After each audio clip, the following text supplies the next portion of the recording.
네, 할렐루야. 선하신 주님을 찬양합니다. 네, 앞뒤 좌우분들 바라보시면서 반갑습니다. 잘 나오셨습니다. 또 사랑합니다. 우리 함께 고백하면서 또 예배를 시작하겠습니다. 네, 또 오미크론 때문에 끝날 듯 끝나지 않는 여러 가지 상황들이 좀 또 걱정이게 하고 또 교회에 대해 또 다른 어떤 이야기 나오지 않을까 저도 좀 긴장을 하고 있는데요. 또 하지만 우리의 주어진 모든 시간들 안에 보다 더 감사함으로 함께 모여서 예배할 수 있음을 기억하시면서 함께 또 기도하며 나가도록 하겠습니다.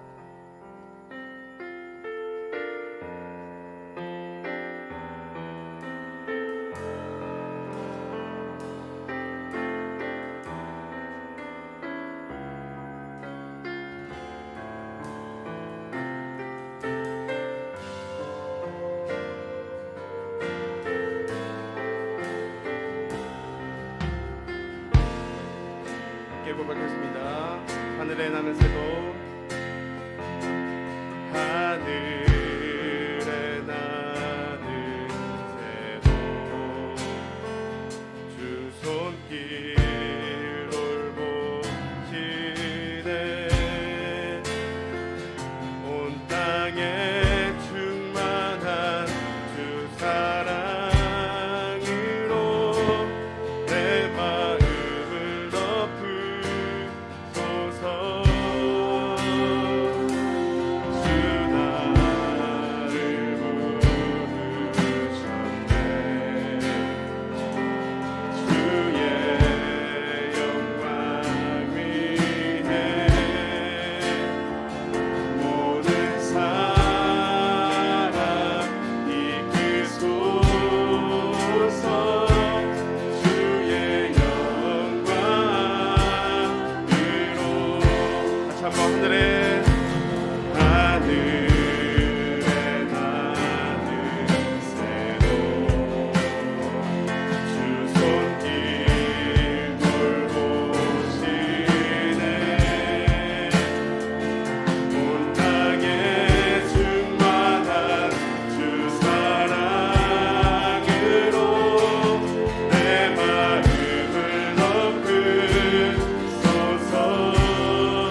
권능의 바람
도우심과 은혜를 구하면서 그 찬양을 나눠보겠습니다. 우리 모두 예배하는 자 되어 온전히 영과 진리로 주를 예배하자. 주가 우리와 함께 영원히 함께 하시고 마르지 않는 샘물로 우릴 채우시리. 우리 모두 예배하는 자 되어 온전히 영과 진리로 주를 예배하자. 주가 우리와 함께 영원히 함께 하시고 마르지 않는 샘물로 우릴 채우시리. 우리 모두 예배하는 자 되어 온전히 영과 진리로 주를 예배하자. 주가 우리와 함께 영원히 함께 하시고 마르지 않는 샘물로 우릴 채우시리라. 목소리 높여서 우리 모두 예배하는 자 되어 온전히 영과 진리로 주를 예배하자. 주가 우리와 함께 영원히 함께 하시고 마르지 않는 샘물로 우릴 채우시리. 우리 모두 예배하는 자 되어 온전히 영과 진리로 주를 예배하자. 주가 우리와 함께 영원히 함께 하시고 마르지 않는 샘물로 우릴 채우시리라. 함께 예배를 위해서 한마음하겠습니다. 어려움의 시기이지만 2020년도를 준비하면서 날마다 새 일을 행하실 주님을 오늘도 기대합니다. 오늘도 그 예배 가운데 주인 되어주시고 어려운 우리 동독 가운데 능력이 되어주신 주님을 찬양하며 나아갑니다. 주님만 영광 받아옵소서. 함께 한마음으로 예배를 위해서 기도하며 나아가도록 하겠습니다. 사랑해 주님, 오늘도 그 주의 은혜와 주의 사랑과 주의 기쁨과 주의 그 능력과 권능 앞에 우리 삶을 내어 맡기며 나아가시는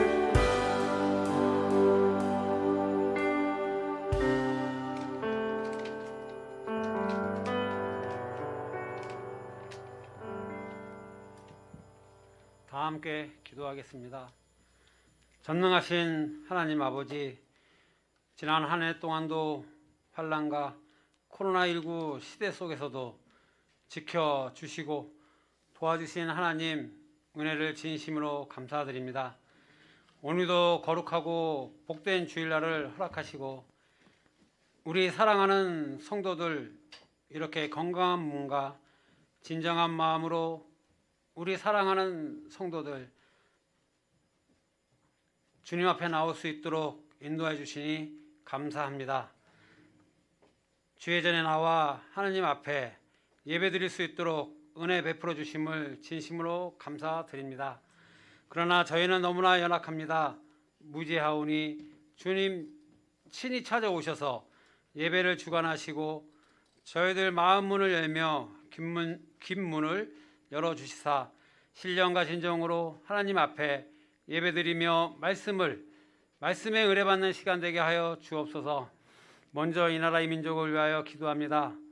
모든 권세의 주관자가 되시는 하나님 아버지, 이 나라 이 민족을 긍휼히 여기사 두려운 마음으로 백성들을 바라보는 정부가 되게 하여 주옵소서. 국민을 바라보게 하게 하여 주옵소서. 불신을 받는 정치인이 아니라 신뢰와 존경을 받는 인물들이 되어서 국민에게 인정받는 정부가 되게 하여 주옵소서. 불신이 가득한 사회가 아니라 서로 믿고 의지하는 사회가 되게 하여 주옵소서. 간절히 소원을 드립니다. 하나님이 뜻이 계셔서 이곳에 동독교회를 세워주시고 은혜 가운데 인도하사 문인선 담임 목사님을 통해 성령을 충만케 하사 하나님의 중심, 말씀의 중심, 교회의 중심 안에서 예수 그리스도의 사랑과 말씀으로 양육하고 인도하사 꿈과 소망을 주시고 또한 전도의 비전을 갖게 하시고 외국에 계신 선교사님들을 위해 기도와 물질적으로 후원하게 하여 주신 것도 감사드립니다. 동독교회를 아름답게 꾸며가기 위하여 정교인들이 기도하고 준비하고 있습니다.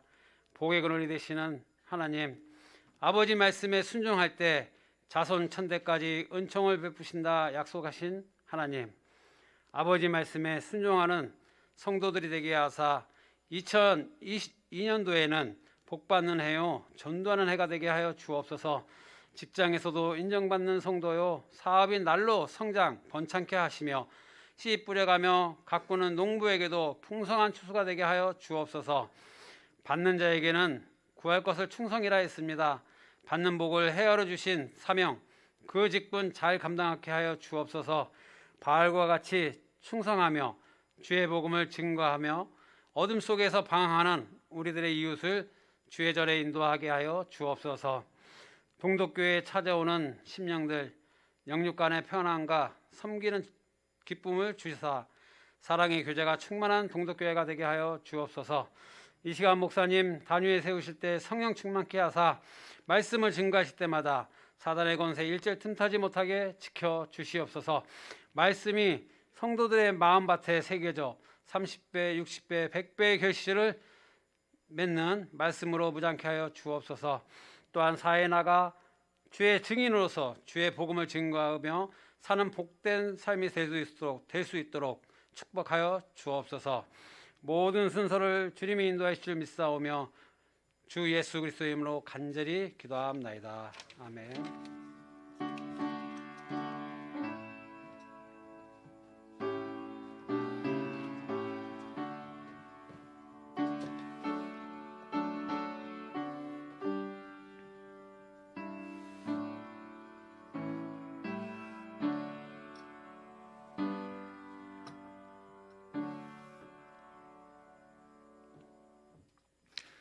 우리 다 같이 자리에서 일어나셔서 찬송가 43장 함께 찬양하시겠습니다.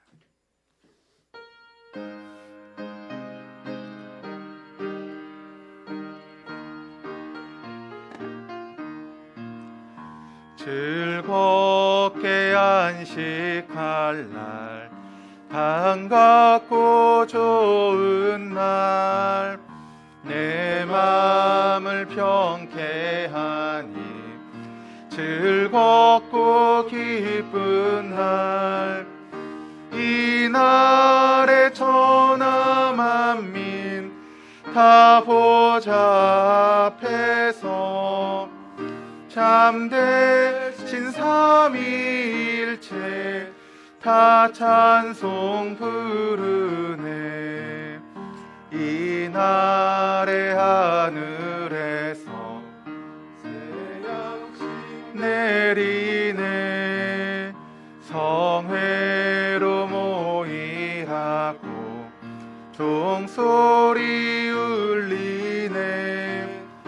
복음의 밝은 빛은 온 세상 비치며 또 영생물이 흘러 시원케 하시네. 이 주일 지킴으로 새 의대 입어서 영원히 쉬는 곳에 다 올라갑시다. 성부께 찬미하고 성자와 또 성령 참되신 삼위일체 다 찬송 부르세.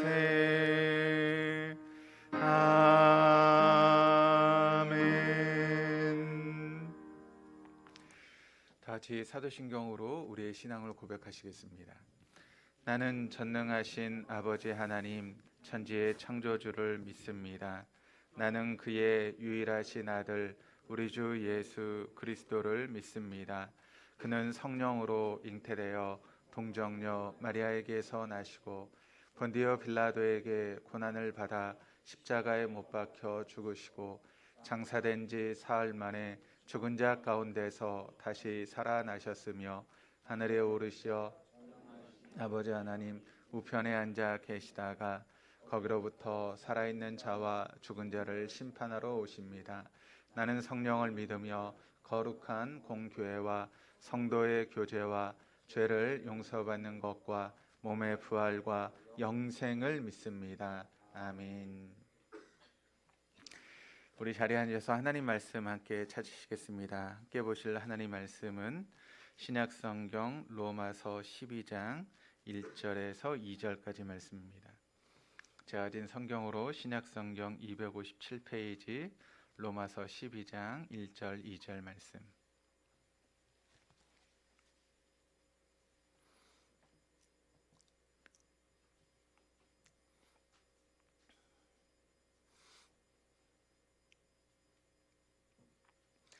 찾으셨으면 우리 한 목소리로 함께 로마서 12장 1절 2절 말씀 읽겠습니다. 그러므로 형제들아 내가 하나님의 모든 자비하심으로 너희를 권하노니 너희 몸을 하나님이 기뻐하시는 거룩한 산제물로 드리라. 이는 너희가 드릴 영적 예배니라. 너희는 이 세대를 본받지 말고 오직 마음을 새롭게 함으로 변화를 받아 하나님의 선하시고 기뻐하시고 온전하신 뜻이 무엇인지 분별하도록 하라. 아멘. 우리 하나님은 날마다 새 일을 행하시는 하나님이십니다. 새 일을 행하시는 하나님은 특별한 경우를 제어하고는 사람을 통해서 역사하십니다. 어떤 사람입니까? 영과 진리로 예배하는 사람. 영으로 예배한다라고 하는 것은 성령의 이끄심을 따라 예배하는 것이고, 또 진리로 예배한다라고 하는 것은 진리의 말씀 앞에 나를 조종하고 순종하는 것. 오늘도 성령의 이끄심을 따라 진리의 말씀 앞에 나를 조종하고 순종함으로 새 역사의 주인공이 되시는 저와 여러분 될 수 있기를 바랍니다. 여러분, 우린 누구입니까? 우린 하나님의 안에 있는 사람들입니다. 하나님의 구원의 계획 안에, 하나님의 생명 안에, 하나님의 소망 안에, 하나님의 축복 안에 있는 인사이더들입니다. 하나님 밖에 있는 사람들을 부러워할 필요가 없죠. 그들이 자랑한 세상의 모든 것들은 물거품 같은 것입니다. 한순간에 사라지는 것입니다. 영원하지 않은 것이죠.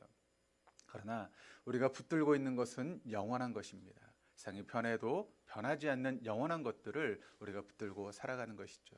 그러므로 세상 사람들을 부러워할 것이 하나도 없는 그런 존재라고 하는 것을 여러분 잊지 마시기를 바랍니다.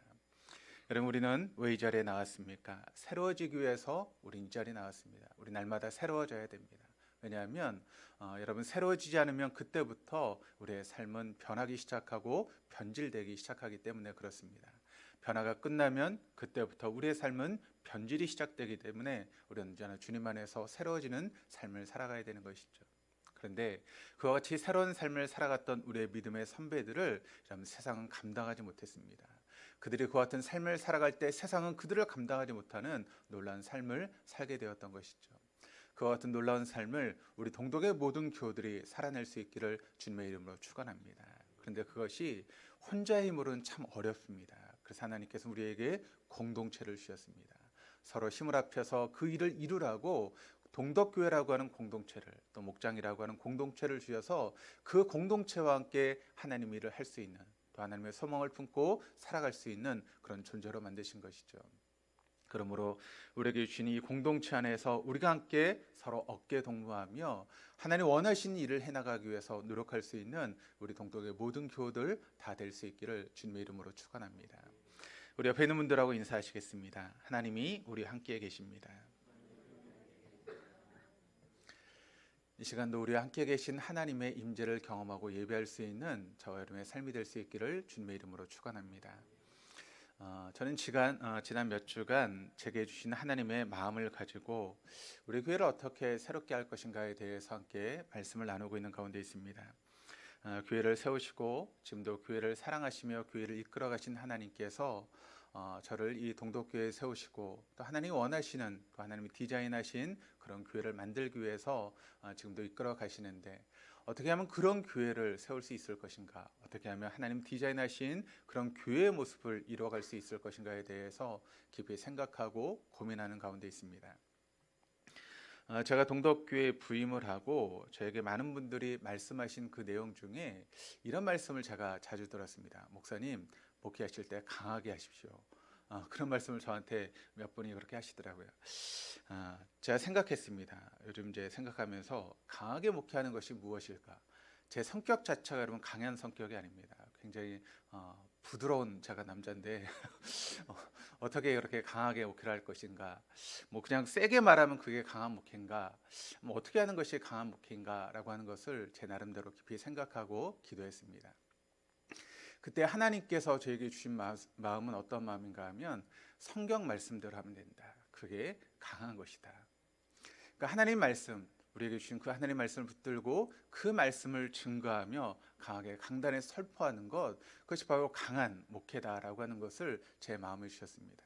그래서 강단에서 하나님 주신 말씀이라면 가감없이 때론 말씀을 선포할 수 있는 그런 모습이 돼야 되겠다라고 하는 그런 생각을 하게 되었죠.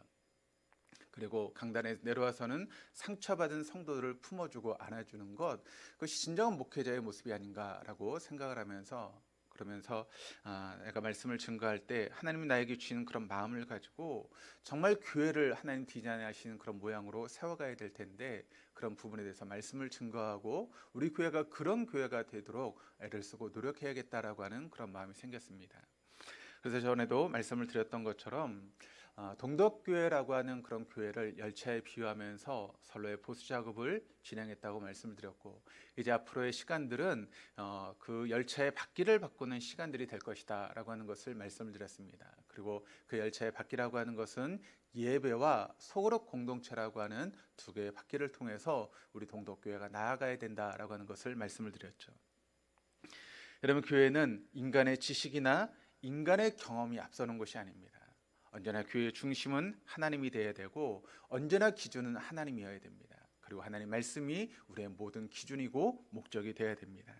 그래서 모든 것을 먼저 성경으로 돌아가서 성경에 뭐라고 이야기하고 있는가, 그 부분을 우리가 살펴봐야 되고, 성경이 말씀하는 것을 우리가 따라갈 때 우리의 신앙은 성공하는 신앙이 될 수 있고 능력 있는 신앙이 되어줄 줄 믿습니다. 그래서 예배가 무엇인가, 성경에서 예배를 무엇으로 말씀하고 있는지를 우리가 살펴봐야 되고, 또 하나님께서 예비하신 이 소그룹 공동체가 성경에서 뭐라고 말씀하고 있는지를 살펴보는 그런 시간을 가지려고 합니다.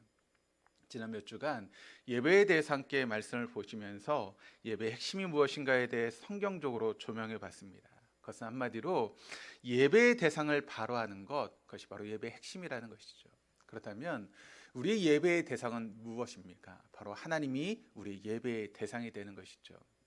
그래서 예배의 핵심 무엇인가 하면 그 예배를 통해서 하나님의 거룩하심이 드러나야 된다. 그것을 하나님의 초월성이라고 말씀을 드렸습니다. 그리고 우리 예배를 드릴 때마다 우리를 위해서 이 땅에 오신 예수 그리스도를 드러내는 그와 같은 예배가 되어야 된다. 그것이 바로 하나님의 내재성이다라고 여러분에게 말씀을 드렸습니다.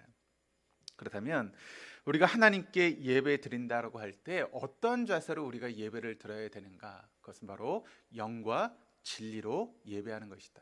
옛날 개역 성경에는 신령과 진정으로라고 하는 그런 말을 표현하고 있는데, 영과 진리로 예배하는 것, 그것이 바로 우리가 예배를 드려야 되는 자세다라고 말씀을 드렸습니다. 그렇습니다. 성령의 인도하심을 따라 영으로 드린 예배에는 그 예배 가운데 뜨거움이 있고 간격이 있고 자유함이 있다라고 말씀을 드렸습니다. 그러면 영으로 예배를 드리지 않고 다르게 예배를 드릴 수 있는가 말씀을 드렸죠. 우리 예배 가운데는 몸으로 예배를 드리는 사람들이 있다는 것입니다. 그저 몸만 편하게 예배를 드리는 사람이 있고 혼으로 예배를 드리는 사람들도 있다라고 말씀을 드렸습니다. 그러니까 우리의 마음에 또 우리의 생각에 어떤 기쁨을 주고 감동을 주는 그와 같은 혼으로 예배를 드리는 것이 있다는 것이죠. 그러나 성령의 인도하심을 여러분 받지 않고 혼으로 또는 몸으로 예배를 드리면 그 예배에는 뜨거움 대신 엄숙함이 있고 간격 대신 어떤 외적인 경건이 있고 또 자유함 대신 숨막히는 질서가 있는 것이 몸과 혼으로 드리는 예배다라고 말씀을 드렸습니다. 그러나 한 가지 우리가 더 명심할 것이 있습니다. 그것은 아무리 자유함 있고 뜨거움 있다고 할지라도 그 예배가 진리의 말씀을 범위를 벗어날 수는 없다는 것입니다.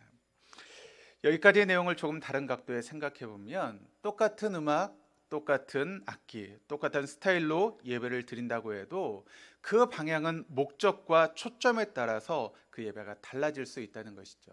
그래서 모든 초점을 하나님께 맞춘 예전 중심의 예배가 있고, 또 모든 초점을 구도자에게 맞춘, 사람에게 맞춘 구도자 중심의 예배가 있고, 또 모든 초점을 은사에 맞춘 은사 중심의 예배가 있다는 것입니다. 그리고 하나님과 회중 사이 인격적인 교제에 초점을 맞춘 임재 중심의 예배가 있다라고 예배를 소개해 드렸습니다.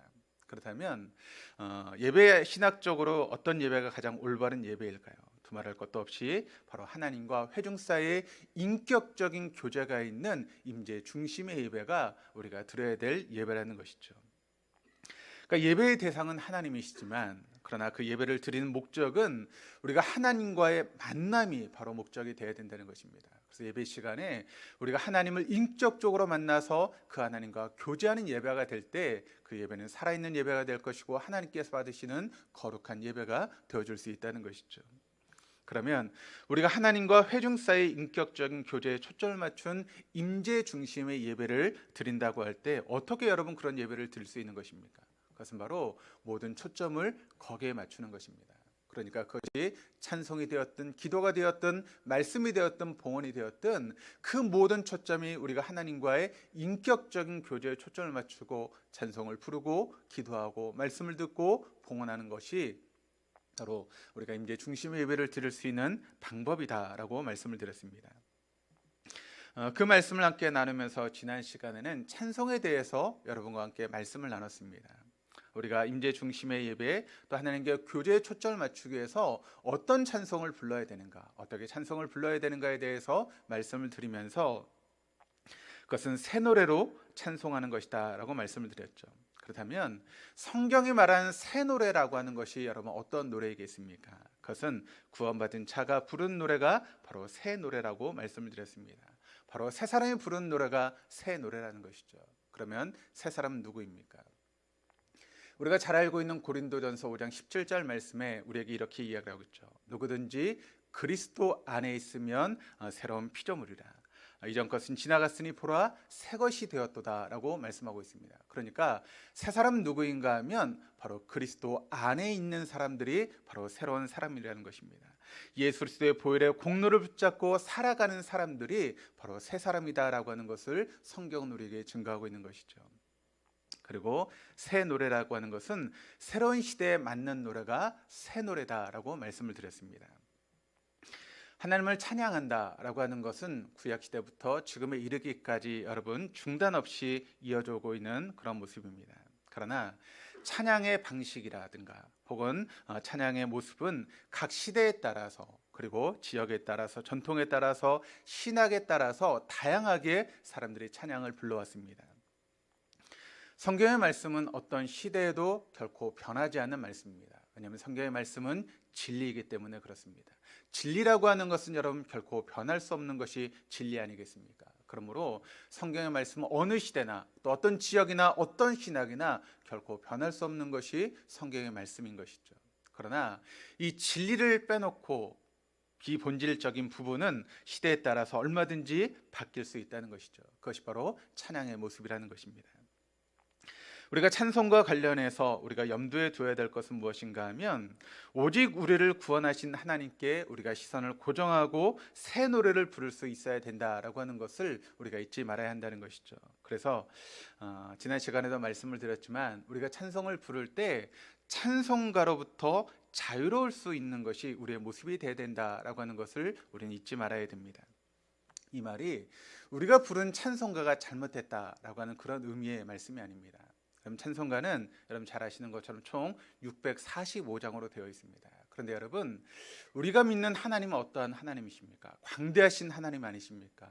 무소부재하시고 전지전능하신 그런 하나님인데 그 하나님을 찬송가 645장 안에 다 담을 수 있습니까? 그것은 불가능한 것이죠. 어떻게 그 거룩하신 하나님을 우리의 찬송가 645장에 다 담을 수 있겠습니까? 그것은 말이 되지 않는 것입니다. 그렇기 때문에 찬송가로 하나님을 다 표현한다라고 하는 것은 여러분 가능하지 않는 것이죠. 그렇기 때문에 때로는 우리가 찬송가도 불러야 되지만 하나님을 찬양하는 다른 찬양도 우리가 부를 수 있어야 된다는 것입니다. 그것이 복음성가가 되었든 무엇이 되었든 하나님을 찬양할 수 있는 것이라면 우리가 함께 그 찬양을 부를 수 있어야 된다는 것이죠. 또 우리의 찬양은 몸으로부터도 자유로울 수 있어야 됩니다. 그래서 찬송을 부르면서 때로는 은혜 가운데 두 손을 들고 하나님 앞에 찬송할 수도 있는 것이고, 때로는 찬송을 부르면서 박수를 치면서 찬송을 부를 수도 있는 것이고, 때로는 그 찬송의 은혜가 되어서 마치 다윗처럼 덩실덩실 춤을 추면서도 찬송을 부를 수 있어야 된다는 것입니다. 그렇다고 해서 모든 분이 그렇게 해야 된다라고 하는 것은 아닙니다. 그런 마음을 가지고 또 그렇게 은혜를 받으신 분들은 때로는 손을 들고 박수를 치고 때로는 춤을 추면서 찬송을 부를 수 있는 것이죠. 그런데 모든 사람들이 다 그런 것은 아니죠. 다른 모습으로 찬송하는 사람들을 향해서 우리는 마음의 문을 열 수 있어야 된다는 것입니다. 내가 찬송을 하는데 어떤 분이 막 박수를 치면서 찬송을 합니다. 뭐 저렇게 찬송을 부르면서 저렇게 그렇게 할 필요가 있어라고 마음을 우리가 생각할 수 있죠. 또 어떤 분은 막 춤을 추면서 찬송을 부를 수 있습니다. 아니 이렇게 경건한 예배 시간에 저렇게 춤을 추면서 어떻게 찬송을 불러? 그와 같은 마음을 가져서는 안 된다는 것이죠. 여러분, 경건이 무엇입니까? 경건이 우리가 예배 시간 1시간 동안 움직이지 않고 그냥 부동자세로 앉아 있는 것이 경건입니까? 그것은 경건이 아닙니다. 진정한 경건은 우리 하나님 말씀 가운데 하나를 조종하고 그 말씀 가운데 살아가는 것이 경건이지, 그저 예배 시간에 부동자세로 앉아 있는 것이 결코 경건은 아니라는 것이죠. 그래서 우리가 예배 시간에 하나님께서 내게 은혜를 주시면, 또 그 찬양이 내게 감동이 되면 때로는 여러분 그렇게 율동하고 춤을 추면서까지도 찬양할 수 있어야 된다는 것이죠.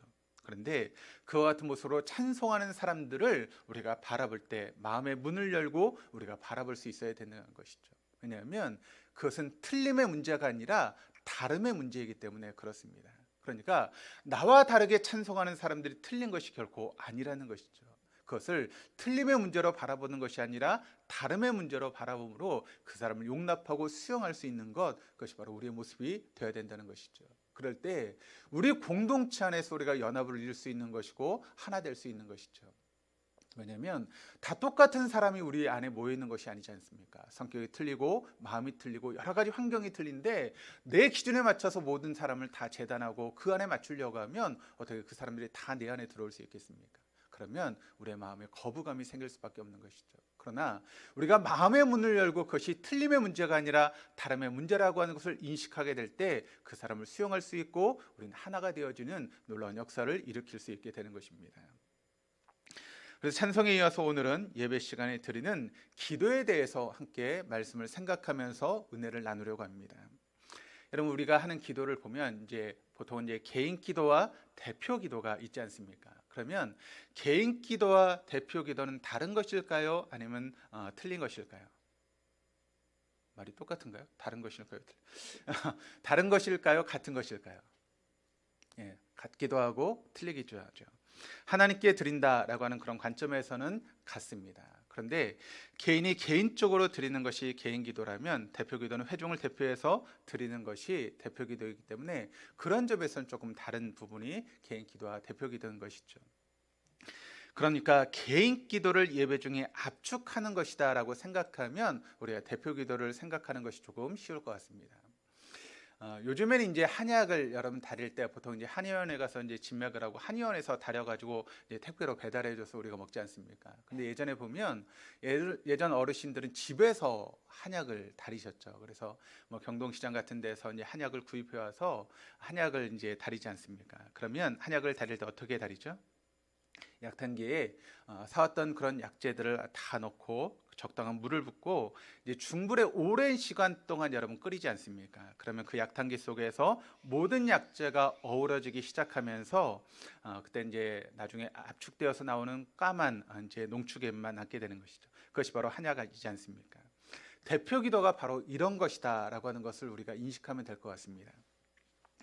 평소에 은밀한 곳에서 개인적으로 드리는 그 많은 기도를 대표 기도라고 하는 그런 약탕기 속에서 3분의 4분 정도 여러분 짧은 시간 동안 압축하는 것이 바로 대표 기도입니다.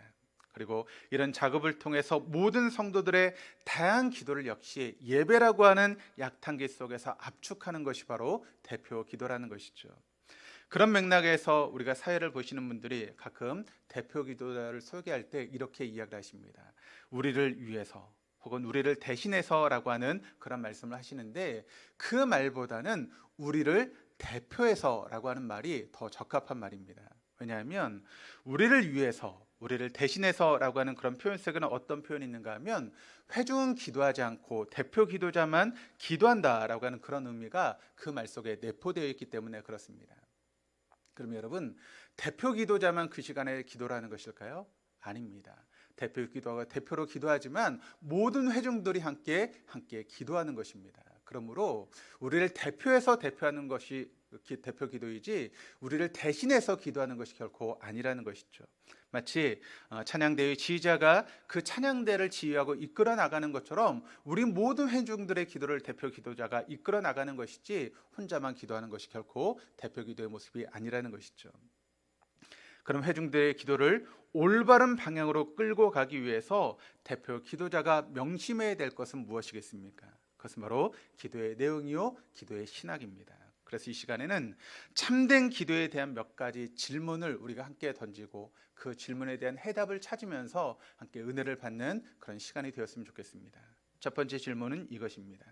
기도는 알라딘 램프의 그런 요술 램프와 같은 것인가? 라고 하는 그런 질문을 우리가 하게 되는 것이죠. 기도에 관해서 우리가 제일 먼저 지적하고 넘어갈 것은, 우리가 드리는 기도가 마치 철없는 아이들의 기도와 같다라고 하는 것을 우리가 먼저 생각해 볼 필요가 있다는 것입니다. 헨리 나우엔의 그런 이야기를 통해서 보면, 헨리 나우엔은 이런 표현을 쓰고 있습니다. 산타크로스를 기다리는 어린아이들의 태도가 마치 기도하는 사람들의 태도다라고 그렇게 이야기를 했습니다. 이제 성탄절을 앞에 두고 있습니다. 성탄절이 되면 부모들에게는 굉장히 부담스러운 시기가 되죠. 왜 부담스러운 시기가 되죠? 아이들에게 선물을 줘야 되는 그런 시기 아닙니까? 그리고 제가 어렸을 때는 이제 성탄절 이브에 뭘 했죠? 방에다 뭘 걸어놨습니까? 양발을 걸어놨죠. 그러면 그 아이들이 어떤 생각을 했죠? 밤새 누가 왔다 가죠? 산타크로스가 와서 선물을 주고 갈 것이다 라고 하는 그런 마음을 가지고 다 양발을 걸어놨습니다. 그래서 얼마나 큰 양발을 걸어놓을 수 있느냐라고 하는 것을 생각해 보게 됐죠. 근데 여러분, 한번 생각해 보시기를 바랍니다. 그러면 그 아이들이 그 성탄절 이브에 기다리는 것이 산타크로스를 기다릴까요? 뭘 기다릴까요? 산타크로스를 기다리는 것 같지만 정말 아이들이 원하는 것은 뭔가 하면 선물을 기다리는 것 아니겠습니까? 왜냐하면 여러분, 선물을 받고 나면 아이들이 여러분 산타크로스 생각합니까? 전혀 생각하지 않죠. 무조건 선물만 생각하지 않습니까? 이렇게 기도를 하나님을 향한 우리의 소원을 아뢰는 것쯤으로 생각하는 사람들은 마치 하나님을 산타크로스를 대하는 것처럼 대하게 된다는 것입니다. 하나님을 만나서 인격적으로 교제한 일에는 관심이 없고 그저 그분이 주시는 선물에만 관심이 있는 것이 우리들의 모습일 수 있다라고 하는 것을 말씀하고 있는 것이죠. 이처럼 우리의 기도는 현세적인 삶에 필요한 것을 얻기 위한 수단으로서의 기도로 생각하는 부분들이 우리에게 많이 있다는 것입니다. 이것이 바로 한국교회 영성, 기도의 신학에 대해서 줄을 이루고 있는 그런 생각이다라고 하는 것을 우리가 잘 알고 있습니다. 그래서 우리의 기도는 처음부터 끝까지 여러분 어떤 기도입니까? 하나님 주시옵소서라고 하는 그런 기도가 우리의 기도 아닙니까? 그렇게 주시옵소서라고 기도할 때 여러분 뭘 강조해야 되죠? 주자를 강조해야 되죠. 그래서 주를 세게 하면 하나님께서 더 응답하시는 것처럼 우리가 여러분 그렇게 기도하지 않습니까? 그런데 우리가 간구하는 내용이 여러분 보통 무엇을 가지고 간구합니까? 하나님, 내가 하나님이 원하시는 삶을 살겠습니다라고 하는 그것을 주시옵소서라고 그렇게 기도할까요? 아니죠. 보통 우리가 뭘 달라고 그렇게 주자를 세게 하면서 주시옵소서 그렇게 기도합니까? 내게 필요한 것들, 지금 이 시대를 살아가는 현세적인 그런 필요한 것들을 하나님께 요구하면서 그게 물질이 되었든 건강이 되었든 성공이 되었든 그것들을 달라고 주시옵소서라고 우리가 기도하고 있는 것 아니겠습니까? 여기서 한 걸음 더 나아가서 우리의 기도의 모습을 보게 되면 하나님은 우리의 삶 가운데 개입하시는 것은 원하지 않습니다. 그리고 필요할 때 그저 선물만 보내주시는 그런 분으로 우리가 여러분 하나님을 바라볼 때가 얼마나 많이 있습니까? 그래서 우리의 삶의 운전대는 내가 잡고, 그래서 내가 가고 싶은 대로, 내가 하고 싶은 대로 다 합니다. 하나님, 제 삶에는 제발 간섭하지 말으십시오. 그냥 저를 그냥 놔두십시오. 그 대신 제가 원할 때, 제가 필요한 것이 있으면 그때 저에게 주십시오라고 하는 것이 우리 신앙의 태도 아닙니까? 마치 운전대를 잡고 내가 원하는 대로, 내가 가고 싶은 대로 다 갔다가 여러분 기름이 떨어지면 주유소에 들러서 기름을 넣는 것처럼, 내가 필요할 때 하나님을 찾아가서 내게 원하는 것을 공급해 주시는 그 정도의 하나님으로 생각하면서 혹시 우리가 인생을 살아가고 있는 것은 아닌가, 우리가 한번 깊이 한번 생각해 볼 필요가 있다는 것이죠. 그래서 하나님이 누구인지, 그리고 하나님이 얼마나 우리의 삶 가운데 소중한 존재인지를 모른 채 그저 나의 모든 필요를 채우시는 그런 분으로만 인식하면서 우리가 신앙생활하고 있는 것은 아닙니까? 그런데 여러분, 정말 하나님과의 그런 교제함을 통해서 하나님이 어떠한 분이신지, 또 우리의 삶에 얼마나 중요한 존재인지를 우리가 깨닫게 된다면 우리의 기도의 모습은 달라질 것입니다. 하나님, 저에게 하나님은 전부이십니다. 하나님이 계신 것만으로 내 삶은 충분합니다라고 하는 그런 기도가 우리의 기도 가운데 나오게 될 것입니다. 이것이 바로 올바른 기도의 출발점이라는 것이죠. 이런 관점에서 존 웨슬레는 우리에게 이런 이야기를 하고 있는데, 은총의 수단이라고 하는 그런 설교에서 존 웨슬레는 이런 이야기를 하고 있습니다. 한번 잘 들어보시기를 바랍니다. 우리의 기도는 우리의 진심을 하나님 앞에 토로하는 것입니다.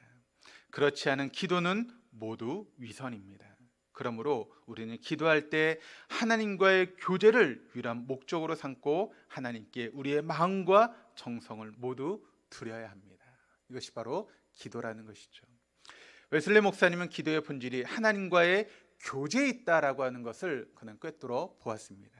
그렇습니다. 기도는 하나님과의 영적이고 인격적인 교제이고 만남의 시간이다라고 하는 것을 우리가 잊지 말아야 한다는 것이죠.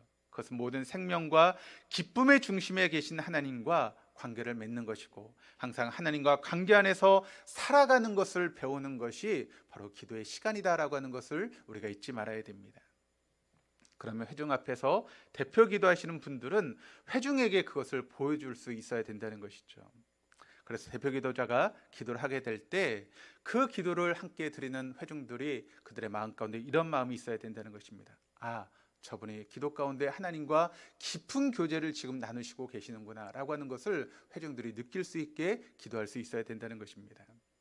그래서 함께 기도하는 회중들도 기도 시간에 자연스럽게 하나님과 교제 속에 빠져 들어갈 수 있도록 대표 기도하시는 분들이 그런 모습으로 기도를 준비하고 기도할 수 있어야 된다는 것이죠. 그래서 아담 클라크라고 하는 분은 이렇게 이야기합니다. 기도에 필요한 것은 혀가 아니라 마음이다라고 이야기를 하고 있습니다. 그러니까 우리가 기도할 때 우리 입술로만 하는 것이 아니라 우리의 마음을 하나님께 드리고 하나님과 교제함을 통해서 기도하는 것, 그것이 바로 진정한 기도의 모습이다라고 하는 것을 아담 클라크가 우리에게 이야기하고 있는 것이죠. 여러분, 대표 기도가 힘들다면 왜 대표 기도가 힘들겠습니까? 우리의 말이 어눌해서 여러분 그 대표 기도가 힘들겠습니까? 그렇지 않습니다. 대표 기도가 힘들다면 그 기도 속에 하나님과의 인격적인 만남이 이루어지지 않았기 때문에 우리의 기도가 힘이 든 것입니다. 기도할 때 말이 어눌해도 상관이 없습니다. 기도 속에 하나님과의 깊은 만남이 있다면 그 어눌한 말 속에서도 하나님과의 그런 만남을 통해서 기도의 목적을 달성할 수 있기 때문에 그렇습니다. 철자가 틀려도 상관이 없고 단어가 틀려도 상관이 없습니다. 그 기도 속에 하나님과의 진정의 만남이 있을 수 있다면 그 기도는 목적을 이루는 기도가 될 것입니다. 그러나 아무리 화려한 말을 하고 아무리 아름다운 말을 갖다 붙여서 기도한다 할지라도 그 기도 속에 우리의 마음이 담겨있지 않는 그런 기도라면 그 기도는 결코 하나님이 받으시는 기도가 되지 못한다는 것이죠. 두 번째 질문은 이것입니다. 기도는 과연 응답받기 위한 것인가? 우리 앞에서 많은 분들이 기도를 하나님을 향한 우리의 소원을 아뢰는 것쯤으로 이해하시는 분들이 있다라고 하는 것을 살펴보았습니다. 그러다 보니 하나님을 만나 인격적으로 교제한 일에는 관심이 없고 그분이 주시는 선물에만 관심을 가지는 것이 우리의 기도의 모습이 되었다는 것이죠. 그래서 기도는 현세적인 삶에 필요한 것을 얻기 위한 그런 수단으로 전락해버리고 만 것이 우리의 기도의 모습이 되었다는 것입니다. 그래서 한번 우리의 기도를 한번 생각해 보시죠. 여러분, 기도할 때 뭘 가지고 기도하십니까? 거의 대부분이 내게 필요한 것을 하나님께 아뢰고 그것을 달라고 하는 것이 혹시 우리의 기도의 대부분의 모습 아니겠습니까?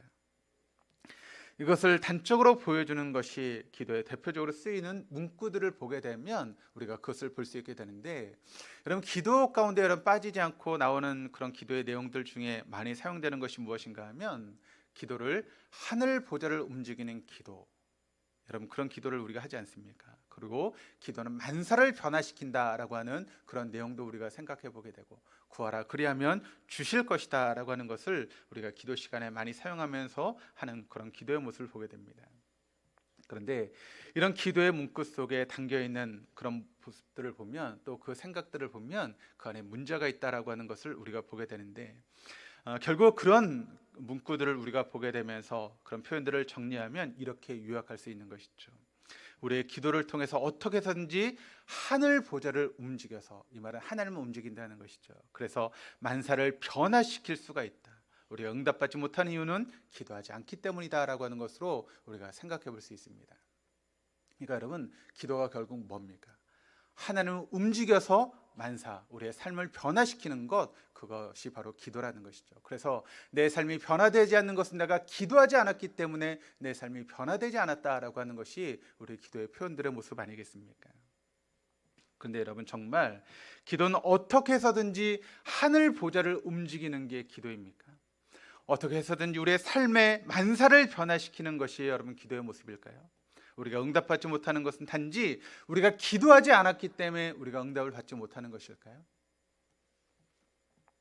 결론부터 말씀을 드리자면, 기도는 궁극적으로 만사를 변화시키는 것이 아니라 기도하는 나를 변화시키는 것이 기도의 모습이 되어야 된다는 것입니다. 그래서 기독교 사상가요 철학가였던 키에르 케고르는 이렇게 이야기를 하고 있습니다. 기도는 하나님을 변화시키는 것이 아니라 기도하는 사람을 변화시키는 것이다. 근데 우리는 자꾸 기도를 통해서 하나님을 변화시키고 하늘을 움직여서 우리가 원하는 것을 얻어내는 것으로 생각하는 경향들이 우리의 기도 가운데 있지 않습니까? 그런데 그것은 기도가 아닙니다. 진정한 기도는 나를 변화시키는 것입니다. 하나님과 그런 교제함을 통해서, 기도를 통한 교제를 통해서 내 삶이 변하고 내 생활의 모습이 변하고 내가 추구하는 목적이 달라지는, 내가 변화되는 것이 바로 진정한 기도의 모습이라는 것이죠. 한번 그런 부분에 생각해 보면, 여러분 모든 세상적인 것이 다 변해도 내가 변하지 않으면 소용없는 것 아니겠습니까? 그렇죠. 세상이 다 변해도 내가 변하지 않으면 언제나 우리는 그 자리에 있을 수밖에 없다는 것입니다. 예를 들어서 내가 아무리 많은 돈을 모았다고 해도 돈에 대한 욕심을 우리가 다스리지 못하면 그 돈은 우리에게 행복을 주는 것이 아니라 불행만을 줄 수밖에 없는 것입니다. 여러분, 아무리 큰 권세를 가졌다 할지라도 내 안에 꿈틀거리고 있는 권세에 대한 욕망을 다스리지 못하면 우리가 힘을 가질수록 우리는 행복해지는 것이 아니라 결국 불행해질 수밖에 없다라고 하는 것을 우리가 알아야 하는 것이죠. 그러므로 기도는 만사를 변화시키는 기도가 아니라 끊임없이 나를 변화시키고 나를 새롭게 만드는 것이 바로 기도해야 한다라고 하는 것을 여러분 잊지 마시기를 바랍니다. 일단 우리가 무엇을 구하기 전에 내가 드리는 기도가 정말 올바른 기도인가에 대해서 우리가 점검할 필요가 있다는 것이죠. 우리가 알아야 될 것은 우리가 드리는 기도 중에 잘못된 기도는 있어도 응답받지 못하는 기도는 없다라고 하는 것을 우리는 잊지 말아야 됩니다. 그러면 응답받는 기도라고 하는 것은 무엇입니까? 바로 주님께서 우리에게 가르치신 것처럼 하나님의 뜻을 따라서 기도하는 것이 바로 응답받는 기도입니다. 하나님께서 우리에게 주신 그 뜻 가운데 그 뜻을 구하면서 기도하는 것이 바로 응답받는 기도의 모습이라는 것이죠. 우리 앞에서 기도는 만사를 변화시키는 것이 아니라 궁극적으로 나 자신을 변화시키는 것이다 라고 하는 것을 우리가 살펴봤습니다. 이런 사람은 오직 자신의 삶을 통해서 하나님의 뜻을 이룬 일에만 집중하게 되어질 것입니다. 그리고 이런 기도라면 어떻게 하나님께서 우리의 기도를 듣지 않으시겠습니까? 그 사람이 구하는 모든 것들을 하나님께서 듣지 않으실 이유가 없다는 것이죠. 왜냐하면 하나님의 뜻을 가지고 하나님 원하시는 것을 구하는데 왜 하나님께서 응답하지 않으시겠습니까? 그러므로 자꾸 엉뚱하게 하늘 보좌를 움직이거나 만사를 변화시키기 위해서 기도하는 것이 아니라 하나님의 말씀 안에서 성령의 인도하심을 따라서 우리 자신을 자꾸 흔들 수 있는 그런 기도가 되어야 한다는 것입니다. 지금 내가 품고 있는 소원은 하나님의 뜻과 정말 부합되는 그런 소원인가? 그것을 성령님께 자꾸 물어볼 수 있어야 한다는 것이죠. 그리고 지금 내가 드리는 기도는 하나님의 뜻과 일치하는 그런 기도인가를 우리가 성경의 말씀을 통해서 점검하며 기도할 수 있는 그런 모습이 필요하다는 것입니다. 그렇습니다. 기도는 만사를 변화시키는 것이 아니라 궁극적으로 나 자신을 변화시키는 것이 바로 기도라고 하는 것을 여러분 잊지 마시기를 바랍니다. 그래서 우리의 기도 중에 잘못된 기도는 있어도 응답받지 못하는 기도는 없다라고 하는 것을 여러분 잊지 마시기를 바랍니다. 그러므로 우린 자꾸 엉뚱하게 하늘 보좌를 움직이고 만사를 변화시키려고 하기보다는 자꾸 나를 흔들어서 나를 변화시키는 그와 같은 모습이 돼야 된다는 것이죠. 그래서 예배 시간에 대표 기도하시는 분들은 이런 점을 명심할 수 있어야 됩니다. 기도를 통해서 하나님 안에서 그동안 내가 얼마나 변했는가를 그 기도 시간을 통해서 성도들에게 또 하나님께 보여줘야 하는 것이죠. 내 기도가 잘못된 기도가 되지 않도록 해야 한다는 것입니다. 하늘 보좌를 움직이려고 하지 말고 자신이 성령 안에서 말씀 안에서 어떻게 내 삶이 조정되고 또 어떻게 내 삶이 새로워지는가를 그 기도 시간을 통해서 우리가 보여줄 수 있어야 한다는 것이죠. 세 번째 질문은 이것입니다. 쉬지 말고 기도하면 되는 것인가? 데살로니가서 5장 17절 말씀을 보시면 쉬지 말고 기도하라고 우리에게 그렇게 가르치고 있지 않습니까? 그런데 과연 쉬지 않고 기도하는 것이 여러분 가능한 것일까요? 말씀 그대로 쉬지 않고 기도하려면 잠도 자지 말아야 되고 밥도 먹지 말고 그저 24시간 기도만 해야 되는 것 아니겠습니까? 우리가 그렇게 할 수 있는 것일까요? 어떻게 그렇게 할 수 있겠습니까? 그것은 가능하지 않은 것이죠. 그렇다면 쉬지 말고 기도하라고 하는 것은 그런 뜻이 아닐 텐데 주님께서 쉬지 말고 기도하라고 가르치셨는데 이 말의 뜻은 과연 무엇이겠습니까? 여러분 기도가 무엇입니까? 예배가 하나님과의 인격적인 교제가 바로 예배인 것처럼 기도도 하나님과의 인격적인 교제가 바로 기도라고 이야기할 수 있습니다. 그렇다면 쉬지 말고 기도하라고 하는 말씀은 여러분 어떤 의미겠습니까? 바로 우리의 삶을 통해서 하나님과 그런 교제함, 하나님과 동행함, 그것이 바로 진정한 쉬지 말고 기도하는 모습이라는 것이죠. 성령 충만이라고 하는 것이 여러분 무엇이겠습니까?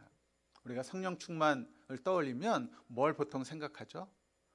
성령의 능력을 받아서 기도하면 병자들이 낫고 그런 것을 우리가 성령 충만이라고 생각하지 않습니까? 그런데 그것은 성령 충만이 아닙니다. 그것은 성령의 은사이지 성령 충만하고는 관계가 없습니다. 성령 충만이라고 하는 것은 무엇인가 하면 바로 하나님이 영을 만나서 그 영과 함께하는 것이 바로 성령 충만이라는 것이죠. 성령 충만하지 않아도 여러분 은사를 통해서 어떤 능력은 나타날 수 있습니다. 그래서 여러분 이단들 중에서도 그런 능력을 나타내는 것을 우리가 보게 되지 않습니까? 그렇다면 그분이 성령 충만한 것입니까? 그렇지는 않은 것이죠. 그냥 은사가 있는 것이지. 그러므로 은사와 성령 충만은 똑같은 것이 아니라고 하는 것을 여러분 잊지 마시기를 바랍니다. 성령 충만이라고 하는 것은 하나님의 영을 만나서 그 영과 함께 동행하고 또 그 영을 따라서 움직이는 것이 바로 성령 충만이라는 것이죠. 내 생각이 앞서고 내 방법이 앞서고 내 지식이 앞서는 그런 삶이 아니라 성령께서 말씀하실 때 그 말씀에 순종하는 삶을 살아가는 것, 그것이 바로 성령 충만한 삶의 모습이라는 것입니다. 그런데 우리는 자꾸 오해하죠. 성령 충만을 어떤 성령의 능력으로 오해하시는 분들이 있는데 성령의 능력과 성령 충만은 다른 것입니다. 그래서 순간순간 주어진 일을 하나님께 제물로 생각하고 전심으로 다하는 것이 바로 기도의 삶이고 몸으로 기도를 드리는 것입니다. 예를 들어서 교회 청소를 한다고 한번 생각해 보시길 바랍니다. 그것이 하나님께서 원하시는 일이고 하나님께서 내게 주신 일이라면 그와 같은 청소하는 시간을 통해서 하나님의 뜻을 생각하고 하나님께서 내게 주신 일을 감사함으로 그 일을 감당한다면 그 시간이 바로 기도의 시간이고 또 하나님 원하시는 그와 같은 삶을 살아가는 것이고 그 시간이 바로 성령 충만한 시간이라고 하는 것을 우리가 알아야 한다는 것이죠. 물론 그렇다고 해서 따로 기도 시간을 내지 않아도 된다라고 하는 것은 결코 아닙니다. 우리가 그것을 그렇게 이해해서는 안 된다는 것이죠. 우리의 기도가 삶으로 이어져야 된다라고 하는 것을 제가 말씀드리고 싶은 것입니다. 다시 말해서 기도에는 항상 책임이 동반한다라고 하는 것을 잊지 말아야 된다는 것이죠. 기도가 무엇입니까? 올바른 기도란 하나님이 하실 일을 기도하는 자가 떠맡는 과정이 바로 기도라는 것입니다. 그래서 기도하면 기도할수록 하나님 내게 원하시는 것이 무엇인가를 깨닫게 되고 그 하나님의 일을 내가 대신 감당하는 것, 그것이 바로 기도의 모습이라는 것이죠. 제가 계속해서 강조하면서 이야기하고 있지 않습니까? 우리가 잘 아는 대로 하나님은 특별한 경우를 제하고는 사람을 통해서 일하십니다. 그리고 지금도 그 사람을 부르시고 그 사람을 통해서 역사하시는 것이죠. 그래서 우리는 기도를 통해서 사람을 통해서 역사하시는 그 하나님 앞에 우리가 도구가 되고 하나님의 손과 발이 되어서 역사하고 움직이는 것, 그것이 바로 우리의 모습이 되는 것이죠. 그래서 우리는 기도를 통해서 하나님 나를 통해서 하고 싶어하는 일이 무엇인가를 발견하고 그 일을 내 삶을 통해서 하는 것, 그것이 바로 진정한 기도의 모습이라는 것이죠. 이사야 6장 말씀을 보시면 이사야가 소명을 받는 그런 말씀이 이사야 6장 말씀을 통해 쭉 기록되고 있습니다. 이사야가 제일 먼저 하나님을 만나게 되죠. 근데 그 하나님을 만나게 되었을 때 이사야가 느끼게 되는 것은 무엇입니까? 바로 자신의 죄인된 모습을 발견하게 되지 않습니까? 하나님, 나는 죄인입니다 라고 하는 것을 하나님 앞에 고백하게 되죠.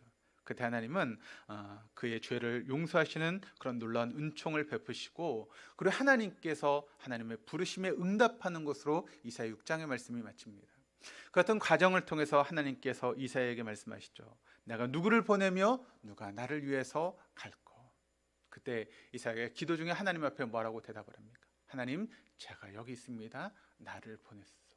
하나님, 제가 부족한 종이지만 하나님께서 나를 사용하신다면 제가 가겠습니다. 제가 순종하겠습니다. 주님 말씀에 따르겠습니다 라고 하는 것이 이사야의 기도의 마지막 아니겠습니까? 대표 기도를 하시는 분들은 항상 이 점을 명심할 수 있어야 된다는 것입니다. 여러분, 책임이 동반되지 않는 기도는 진정한 기도가 아니라는 것입니다. 그래서 기도자는 자기가 드리는 기도 속에서 반드시 사명을 발견할 수 있어야 됩니다. 그리고 기도가 끝나는 순간부터 그 기도 속에 담겨있던 사명을 우리의 삶 가운데 실천해 나가는 것이 바로 진정한 기도자의 모습이라는 것이죠. 그리고 자기가 드린 그 기도에 대해서 책임을 질 수 있어야 된다는 것이죠. 제가 만약 여러분 앞에 설교를 하는데 그 설교만 던져놓고 제가 그 말씀대로 순종하지 않는다면 여러분, 그 말씀이 능력 있는 설교가 되겠습니까? 만약 제가 사랑에 대해서 설교를 하는데 저 안에 정말 사랑이 없다면 제 설교를 듣고 여러분이 은혜를 받으시겠습니까? 뭐라고 이야기할까요? 목사님이나 잘하세요 라고 하는 말씀 하지 않겠습니까? 왜냐하면 제 삶에 사랑이 없는데 제가 사랑을 이야기를 하는들 여러분 그 이야기를 듣고 사랑하시겠습니까? 그것은 가능하지 않다는 것이죠. 기도도 마찬가지입니다. 기도할 때 기도자의 기도를 통해서 그 기도에 책임을 지는 그런 모습들이 필요하다는 것이죠. 한 가지 이야기를 하고 말씀을 마치겠습니다. 우리가 잘 알고 있는 간디가 있죠. 근데 간디에게 어느 날 어떤 부모님이 찾아왔습니다. 그리고 어린 아이를 데리고 왔는데 간디에게 이렇게 부탁을 합니다. 선생님, 저희 아이가 너무 사탕을 먹어서 이 이빨이 지금 썩고 있습니다. 이 아이에게 사탕을 먹으면 이빨이 썩으니까 먹지 말아라, 이 한마디만 좀 해주십시오 라고 부탁을 했습니다. 그러자 그 간디가 그 어머니에게 이렇게 이야기를 합니다. 그러면 일주일 뒤에 오십시오. 그래서 그 어머니가 이상하게 생각하면서 돌아가서 일주일 뒤에 다시 왔습니다. 그리고 한마디만 해주십시오라고 이야기했을 때 또 간디는 이야기를 합니다. 아니, 다시 일주일 뒤에 오십시오. 그래서 다시 돌아갔습니다. 그리고 일주일 뒤에 다시 왔는데 또 간디는 일주일 뒤에 오십시오라고 그렇게 부탁을 합니다. 그래서 다시 돌아갔다가 일주일 뒤에 왔습니다. 그때 간디는 그 아이에게 얘야, 사탕을 먹으면 이빨이 썩으니 사탕을 먹지 말아라. 그러자 그 아이가 그때부터 사탕을 먹지 않았다는 것입니다. 어머니가 이상하게 생각을 했죠. 아니, 간디 선생님, 그 말씀 한마디면 충분한데 뭘 3주간이나 걸쳐서 이렇게 이야기를 하십니까? 라고 물었습니다. 그때 간디가 이렇게 이야기를 했다고 합니다. 내가 지금 사탕을 먹고 있는데 사탕을 먹는 내가 아이에게 사탕을 먹지 말라고 어떻게 이야기할 수 있겠습니까? 내가 사탕을 끊고 나서야 아이에게 이야기할 수 있는 것 아니겠습니까? 그래서 나는 3주 동안 사탕을 끊었습니다. 그리고 아이에게 이야기할 수 있는 상태가 되어서 지금 이렇게 이야기하는 것입니다. 여러분, 말의 힘은 말에 있는 것이 아닙니다. 행동에 있는 것입니다. 우리의 삶이 동반되지 않는 기도는 여러분 무의미한 기도고 허공을 치는 기도가 되어줄 수밖에 없다는 것이죠. 그러므로 우리 기도는 우리의 삶이 동반된 기도가 될 때 그 기도가 능력 있는 기도고 살아있는 기도고 응답받는 기도가 되어줄 수 있다라고 하는 것을 여러분 잊지 마시기를 바랍니다. 그러므로 우리 동덕의 모든 교우들이 이와 같은 기도를 드릴 수 있기를 주님의 이름으로 축복합니다. 삶이 동반된 기도를 통해서 능력 있는 삶을 살아갈 수 있는 우리 동덕의 모든 교우들 다 될 수 있기를 주님의 이름으로 축원합니다. 우리 찬송가 471장 우리 1절 4절 함께 부르시면서 기도하시겠습니다.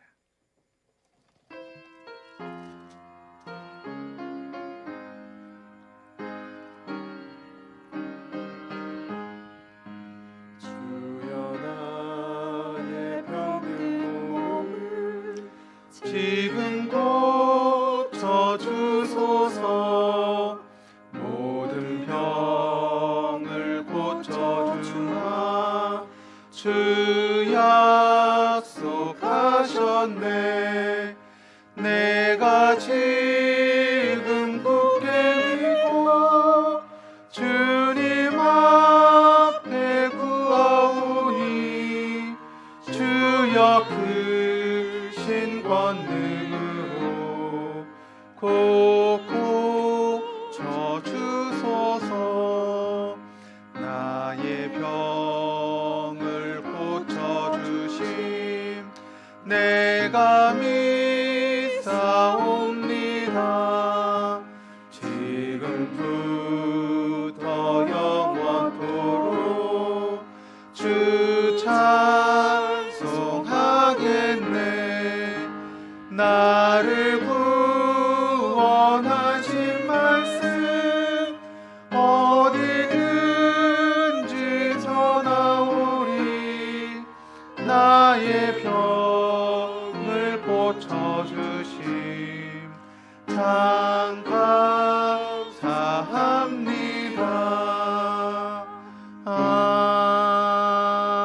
아멘. 이 시간 기도하실 때 아프신 분들은 아프신 곳에 손을 얹으시고, 또 여러 가지 문제를 가지고 나오신 분들은 가슴에 손을 얹고 함께 기도하시겠습니다. 전능하신 하나님 아버지, 이 시간 우리를 예배자로 부르시고 영과 진리로 예배할 수 있도록 인도하심을 감사드립니다. 하나님, 이 시간 우리가 주님 앞에 나와 예배를 드리며 하나님의 은혜를 사모하고 또 예배하며 또 하나님의 능력을 의지하며 이 시간 믿음으로 기도합니다. 우리의 삶이 하나님 원하시는 삶대로 살지 못함으로 인해서 우리의 삶 가운데 문제가 생기고 어려움이 생기고 때론 질병이 찾아와 고통 가운데 있을 때가 있습니다. 그러나 우리를 사랑하신 하나님께서는 우리를 고치시기 원하시고 우리를 새롭게 하시기 원하시는 분이심을 우리가 믿고 의지합니다. 왜냐하면 주님은 못 고치실 질병이 없기 때문에 그렇습니다. 우리가 믿는 하나님은 전능하신 하나님이신 줄 믿습니다. 예수께서 이르시되 할 수 있거든이 무슨 말이냐, 믿는 자에게는 늙지 못할 일이 없느니라 하시니. 하나님, 그렇습니다. 믿는 자에게는 능치 못할 일이 없다라고 말씀하셨는데, 하나님 우리에게 믿음을 더하여 주옵소서. 전능하신 하나님을 바라보게 하시고 우리를 새롭게 하시고 고치시는 하나님을 믿음으로 바라볼 수 있는 귀한 시간 되어줄 수 있도록 인도하여 주옵소서. 가라사대 너희가 너희 하나님 나 여호와의 말을 청종하고 나의 보기에 의를 행하며 내 계명에 귀를 기울이며 내 모든 규례를 지키면 내가 애굽 사람에게 내린 모든 질병의 하나도 너에게 내리지 아니하리니 나는 너희를 치료하는 여호와임이니라. 그렇습니다. 하나님 우리를 치료하시는 좋으신 분이신 줄 믿습니다. 하나님, 지금도 우리를 치료하신 하나님의 능력을 의지하며 우리가 아픈 곳에 손을 얹었습니다. 하나님, 믿음으로 손을 얹은 그 자리에 하나님의 치료의 역사가 나타나게 하여 주셔서 치료의 강선이 비춰지게 하시고 우리가 나음을 얻는 하나님께서 우리를 치유하시는 놀라운 은혜를 경험할 수 있도록 인도하여 주옵소서. 그런데 하나님, 우리가 치료받는 것은 하나님의 사명을 감당하기 위한 치료임을 잊지 않게 하여 주옵소서. 우리의 욕망을 따라서 욕심을 따라 살아가려고 치료를 받는 것이 아니라 하나님의 사명 가운데 사명자로 살기 위해서 우리를 치료하신 하나님의 손길을 경험하게 하여 주셔서 이 시간 사명자로서 삶을 살기 위해서 다짐하며 기도할 때 하나님의 치료의 강선이 우리에게 비춰짐으로 인하여서 우리의 육체가 치유되는 귀한 시간 되어줄 수 있도록 인도하여 주셔서 기도의 사명자로, 말씀의 사명자로, 전도의 사명자로, 봉사의 사명자로 살아갈 수 있는 우리 동교의 모든 교우들 다 되게 하여 주시옵소서. 그래야 하나님 이 시간 치료의 강선을 통해서 우리 안에는 모든 암세포가 사라지게 하시고 암덩어리가 녹아지게 하여 주시옵소서. 모든 염증들이 사라질 수 있도록 인도하시고 혈압의 수치가 당뇨의 수치가 제자를 찾을 수 있도록 인도하시며 우리의 모든 장기들이 하나님께서 만드신 창조의 장기로 회복되어서 아버지 하나님 주의 은혜 가운데 강건함을 누릴 수 있도록 인도하여 주옵소서. 신장의 제 기능을 감당할 수 있게 하시고 간의 제 기능을 감당할 수 있게 하시고 모든 장기들의 제 기능을 감당함으로 건강한 삶을 살게 하시고 하나님 주신 강건함을 통해서 하나님의 사명자의 삶을 살아갈 수 있는 우리 동독의 모든 교우들 다 되게 하여 주옵소서. 이 시간 하나님 여러 가지 문제를 가지고 주님 앞에 나와 가슴에 손을 얹고 믿음으로 기도합니다. 하나님, 내 삶에 문제가 있기에 내 삶 가운데 어려움이 있기에 그 문제를 가지고 주님 앞에 나와 주님을 바라보게 됨을 믿습니다. 하나님, 우리가 잘 나갈 때 형통할 때는 주님을 바라보지 않았던 어리석은 삶이 문제가 닥치고 어려움이 닥치자 그때 비로소 주님을 바라보는 어리석은 모습임을 이 시간 고백합니다. 하나님, 그 어려운 가운데도 주님을 생각하게 하시고 주님의 전에 나와 우리가 믿음으로 기도하게 하심이 하나님의 은혜이고 은총이고 복인 줄 믿습니다. 내가 문제를 통해서 하나님을 발견할 수 있게 하시고 문제를 통해서 하나님과 동행하게 하시고 그 문제 안에서 하나님과 함께 살아갈 수 있는 우리 동독의 모든 교우들이 되어줄 수 있도록 인도하여 주셔서 그 문제 안에서 하나님의 역사를 경험하고 그래서 실타래처럼 얽혀있는 모든 문제가 하나님의 은혜 안에 풀리게 할 수 있게 인도하시고 막혀있던 하늘의 문이 형통의 문이 복의 문이 열려지는 귀한 삶을 통해서 사명자의 삶을 살아갈 수 있는 우리 동독의 모든 교우들 다 되게 하여 주시옵소서. 감사하며 예수 그리스도 이름으로 기도드립니다. 아멘. 우리 교회 소식 함께 보도록 하시겠습니다. 오늘 예배 후에 2시부터 목양실에서 연말당회를 하도록 하겠습니다. 우리 장로님들 기억하시고 연말당회에 참석해 주시기를 부탁드립니다. 제 헌법 46조 2항에 의거해서 다음 주일인 19일 주일 오전 예배 후에 제65회기 2022년도 사무총회를 개최하도록 하겠습니다. 직원 되신 분들은 빠짐없이 다 참석해 주시기를 부탁드립니다. 혹시 사무총회를 참석하지 못하시는 분들은 위임장을 제출해 주셔서 사무총회가 은혜스럽게 잘 마칠 수 있도록 도와주시기를 부탁드립니다. 뒤에 위임장이 준비되어 있습니다. 혹시 다음 주일 사무총회에 참석하지 못하신 분들은 위임장을 좀 적어주셔서 제출해 주시기를 부탁드립니다. 지금 코로나 시대에 저희가 계속 언태팅 말씀 읽기 운동을 하고 있는 가운데 있습니다. 날마다 말씀 가운데 거하시는 우리 교인들 다 되시기를 바랍니다. 또 유튜브에 동독 채널을 운영 중에 있습니다. 예배의 그런 모든 부분들 또 신앙에 도움이 되는 그런 부분들을 컨텐츠에 올려놓고 있는데 여러분 참여하셔서 들어가셔서 많은 신앙에 도움을 얻기를 바랍니다. 정오의 기도회가 계속 진행되고 있습니다. 12시에 있는 자리에서 어려운 환우분들을 위해서 기도해 주시길 부탁드립니다. 이원영 성도님, 우리 이금래 권사님 아버님께서 지난 4일 소천하셨고 장례 절차가 잘 마무리됐습니다. 아버님을 위하신 우리 이금래 권사님을 위해서 여러분 위로해 주시고 또 모든 유가족들에게 하나님의 위로가 있기를 기도로 부탁드립니다. 성탄절 행사가 12월 25일 토요일 성탄축제 예배 후에 있습니다. 각 기간별로 준비해 주셔서 참여해 주시고 혹시 이제 코로나의 어려운 가운데 예배 드리는 게 어려워지면 제가 영상으로라도 진행을 하려고 합니다. 기억하시고 각 기간별로 준비해 주셔서 동참해 주시길 부탁드립니다. 2022년도 아름다운 성김 중식자원과 강단미화로 섬기실 분들은 해당 주간에 성함을 적어 주시길 부탁드립니다. 저 뒤에 보시면 이제 표가 준비되어 있는데 이렇게 섬기식을 원하시는 분들은 그 표에 해당되는 주간에 이름을 좀 적어 주시길 부탁드립니다. 식사 제공은 우리 박돈선 장로님께서 제공해 주셨습니다. 식사는 빵과 음료로 대체하겠습니다. 그리고 우리 떡을 우리 이금래 권사님께서 제공해 주셨습니다. 다시 한번 섬겨 주신 모든 분들에게 감사를 드립니다. 지금 저희 교회가 이제 그 성도님들 사진을 지금 정리하고 있는데 사진이 없는 분들이 좀 계시더라고요. 그래서 예배 끝나시면 2층에 가시면 이제 성가대실이라고 있는데 거기를 저희가 이제 방송실처럼 지금 꾸미고 있고 거기서 촬영이 가능합니다. 그러니까 좀 시간을 내셔서 2층에 방문하셔서 좀 사진 촬영을 해주셔서 교회 이제 성도님들 관리하는데 좀 어려움 없도록 여러분 많은 참여를 부탁드립니다. 혹시 교회 내 사진이 없다라고 생각되시는 분들은 2층에 가셔서 이제 사진 촬영을 좀 동참해 주시기를 바랍니다. 12월 생일을 맞으신 분들, 우리 박돈수 장로님, 현재민, 우리 청년 신태용 집사님, 장은혜 집사님, 유다미 청년, 이현우 성도님, 김영희 원사님 생일을 맞으셨습니다. 우리 생일을 맞으신 분들 자리에서 좀 일어나 주시죠. 우리 지난주에 했어야 되는데 우리 찬양을 못했는데 우리 축복의 찬양 함께 하시겠습니다.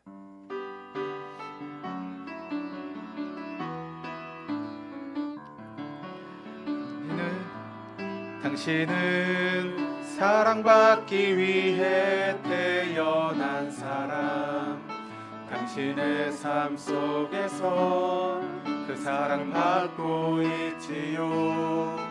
당신은 사랑받기 위해 태어난 사람, 당신의 삶 속에서 그 사랑받고 있지요. 태초부터 시작된 하나님의 사랑은 우리의 만남을 통해 열매를 맺고, 당신이 이 세상에 존재함으로 인해 우리에겐 얼마나 큰 기쁨이 되는지.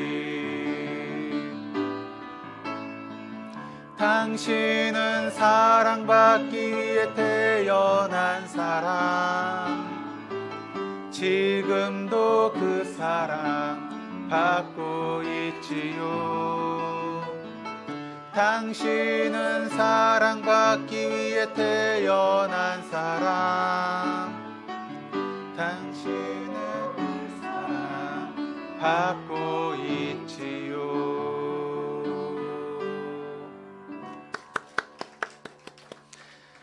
다시 한번 생일을 맞으신 분들을 주님의 이름으로 축복합니다.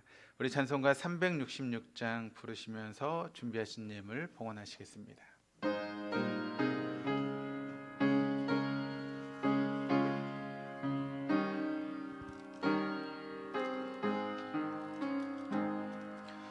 어두운 내 눈 밝히사 진리를 보게 하소서. 진리의 열쇠 내게 주사 참빛을 찾게 하소서. 기쁘신 뜻을 알고자 엎드려 기다리오니 내 눈을 뜨게 하소서. 성령이여 막혀진 내 귀 여시사 주님의 귀한 음성을 이 귀로 밝히 들을 때에 내 기쁨 한량 얻겠네. 깊으신 뜻을 알고자 엎드려 기다리오니 내 귀를 열어 주소서.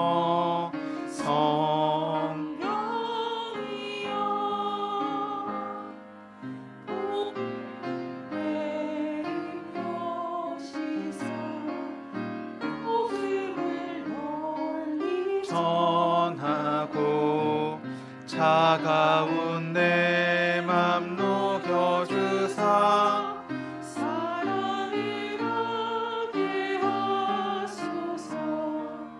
깊으신 뜻을 알고자 엎드려 기다리오니 내 입을 열어 주소서. 성령이여.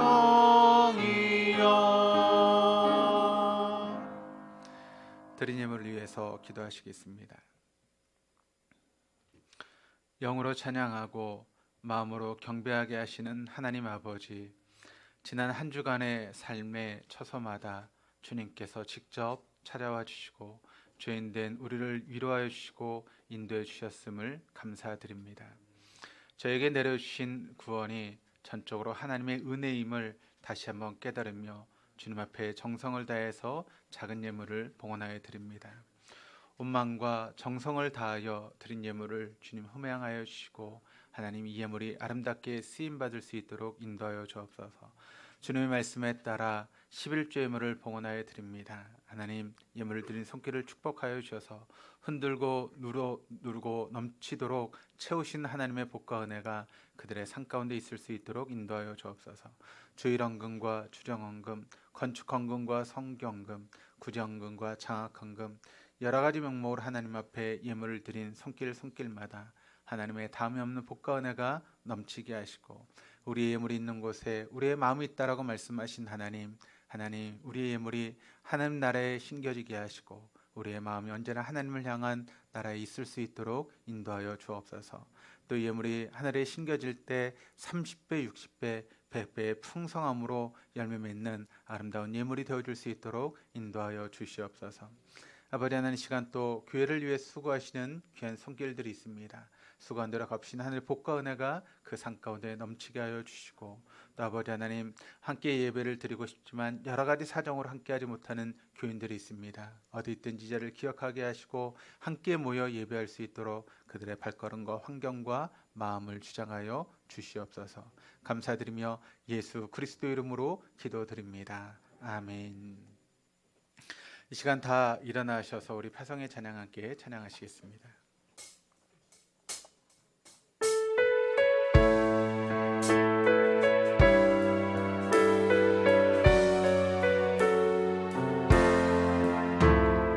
교회여 일어나라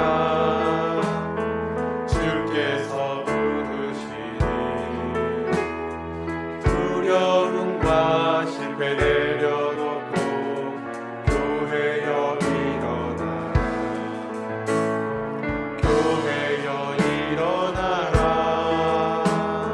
주께서 보내시니 우릴 부르신 삶의 자리에서 교회여 일어나라 우린 세상의 빛 하나님의 편지 주의 교회를 통해 세상이 주를 보리라 일어나라 아버지 사랑으로 아버지 능력으로 서로 하나 되어 그 빛을 비추라 노래하라 아버지의 사랑을 아버지의 크심을 이 삶의 노래로 주님을 나타내라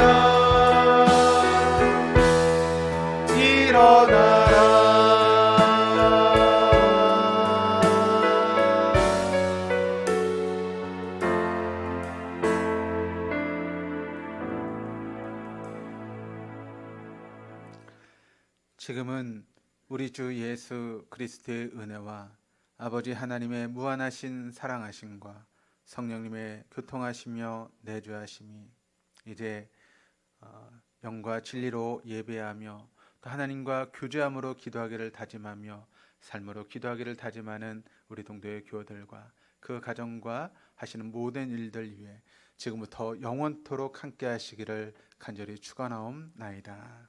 아멘.